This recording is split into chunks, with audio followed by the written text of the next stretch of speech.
नमस्कार दोस्तों, मैं अंकुर उपाध्याय स्वागत करता हूं आप सभी का एक बार फिर से अपनी नई वीडियो में।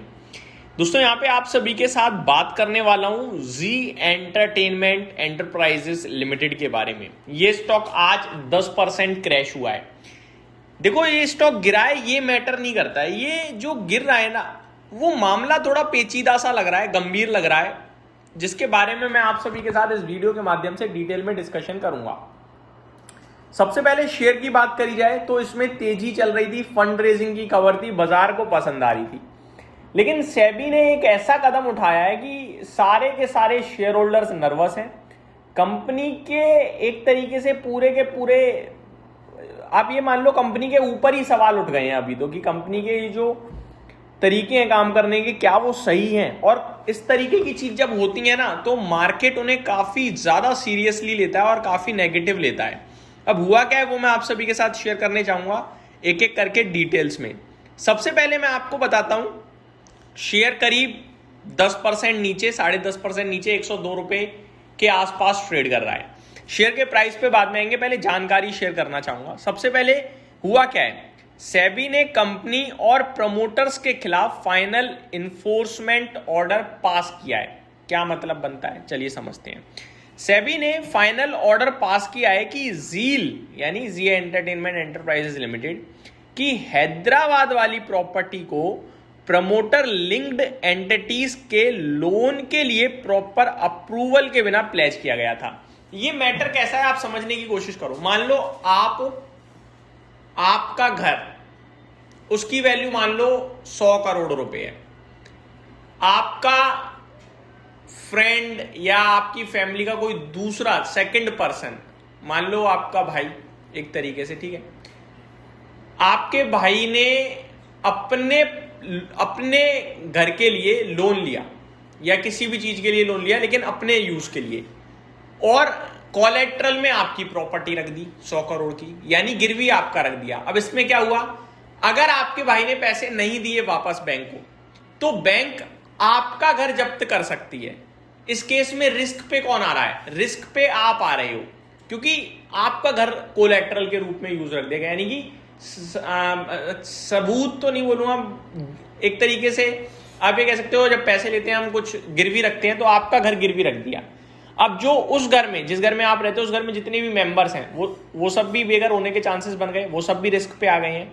किस लिए, क्योंकि सेकंड पर्सन ने अपने लोन के लिए विदाउट एनी डिस्कशन पेपर रख दिए लोन के।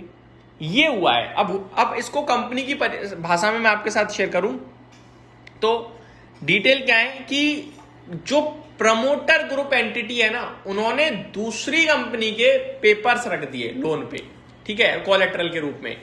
अब सेबी का कहना यह है कि भाई तुमने जिस कंपनी के पेपर कोलेट्रल के रूप में यूज करे हैं उसके माइनॉरिटी शेयर होल्डर यानी छोटे छोटे शेयर होल्डर्स हमारी तरह, उन सबको तो अप्रूवल था ही नहीं, उन सबको से तो पूछा ही नहीं कि आपकी कंपनी के पेपर्स को एज अ कोलेट्रल यूज किया जा रहा है। कल को मान लो वो कंपनी पे नहीं कर पाती तो वो कंपनी रिस्क पे आ जाती, उसके शेयर होल्डर्स रिस्क पे आ जाते, सब चला जाता उनका।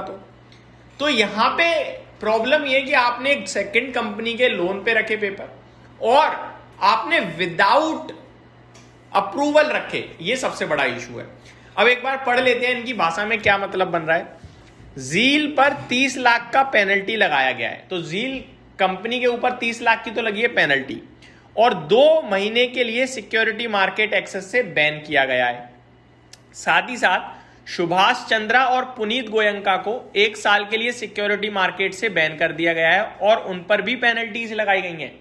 यानी कि ये लोग अब मार्केट में खरीद बेच नहीं कर सकते हैं 1 साल तक। तो पुनीत गोयंका और सुभाष चंद्रा, और बाकी जी एंटरटेनमेंट 2 महीने के लिए। तो ये आती हुई डिटेल्स दिख रही हैं। साथ ही साथ स्टॉक मार्केट को ना कॉर्पोरेट गवर्नेंस से रिलेटेड जब कोई पंगा होता है वो बिल्कुल पसंद नहीं आता, क्योंकि वो पूरी कंपनी पे सवाल उठाता है, मैनेजमेंट पे सवाल उठाता है। आप बिना अप्रूवल के लोन, मतलब अपना ही दिमाग चला के हेरा फेरी, एक तरीके से हेरा फेरी का टाइप हो गया। जब किसी बंदे पे या किसी कंपनी पे हेरा फेरी टाइप की एलिगेशंस आते हैं ना तो बड़ा इन्वेस्टर, छोटा इन्वेस्टर सब डरने लगते हैं, सबको फिर रिस्क लगती है वहां पे, इसलिए थोड़ा रिएक्शन मेजर है। अब जब सेबी जैसा रेगुलेटर किसी कंपनी या प्रमोटर के अगेंस्ट स्ट्रिक्ट एक्शन लेता है तो एफआईआईज और इंस्टीट्यूशनल सेलिंग आती है, इन्वेस्टर्स का कॉन्फिडेंस कम हो जाता है, इसलिए शेयर में काफी तेज आपने शार्प फॉल देखा है। आगे कुछ और मैं आपके साथ शेयर करूं तो इशू की जड़ 2019-20 के आसपास की गई ट्रांजैक्शन है। सेबी ने इन्वेस्टिगेट किया कि क्या जील के प्रमोटर ने कंपनी के एसेट्स का यूज अपने या प्रमोटर ग्रुप के बेनिफिट के लिए किया था। एक जील की एक प्रॉपर्टी थी हैदराबाद में। अब सेबी के मुताबिक इस प्रॉपर्टी को प्रमोटर ग्रुप की कंपनीज के लोन के लिए सिक्योरिटी कोलेटरल के तौर पर यूज किया गया है। यानी प्रमोटर ग्रुप की कंपनीज के, जैसे मेरी एक कंपनी है एबीसी, मैं प्रमोटर हो गया, ठीक है, अब मेरी एक और कंपनी है तो पर्सनल लेवल पे मेरे को उस कंपनी के यूज के लिए मैंने इसको गिरवी रख दिया, तो ये केस बनता हुआ दिख रहा है पूरा। अगर लोन रीपे नहीं होता तो लेंडर उस प्रॉपर्टी पर क्लेम कर सकता था। सेबी का मानना है कि ये ट्रांजैक्शन कंपनी और माइनॉरिटी शेयर होल्डर्स के लिए इंटरेस्ट के अगेंस्ट था और रिक्वायर्ड कॉर्पोरेट गवर्नेंस नॉर्म्स का पालन नहीं हुआ। वही वाली बात है जो आपके साथ शेयर करी गई कि भैया ये तो पर्सनल यूज के लिए हो गया, इसलिए शेयर गिर रहा है। अब करना क्या चाहिए? देखो, कंपनी वैसे तो बोल रही है हम लीगल एक्शन ढूंढ रहे हैं इसके खिलाफ, जो भी हो सकता है, जैसा भी हो सकता है, लेकिन अच्छी बात यह है कि वो पैसा वापस दिया गया है। वैसे मैंने चेक नहीं किया तो बोलना मुश्किल है, बट ये है कि स्टॉक टूटा है काफ़ी ज़्यादा। बट ऐसी सिचुएशंस में वॉलेटिलिटी हाई हो जाती है, मूवमेंट काफ़ी वाइल्ड हो सकती हैं, तो मैं यहाँ पे फ्रेश कुछ भी करने के लिए नहीं कहूँगा। बट डिटेल्स जो थी वो मैंने आपके साथ शेयर करी। उम्मीद करता हूँ जानकारी पसंद आई होगी। Thank you so much for watching this video. Have a great day guys.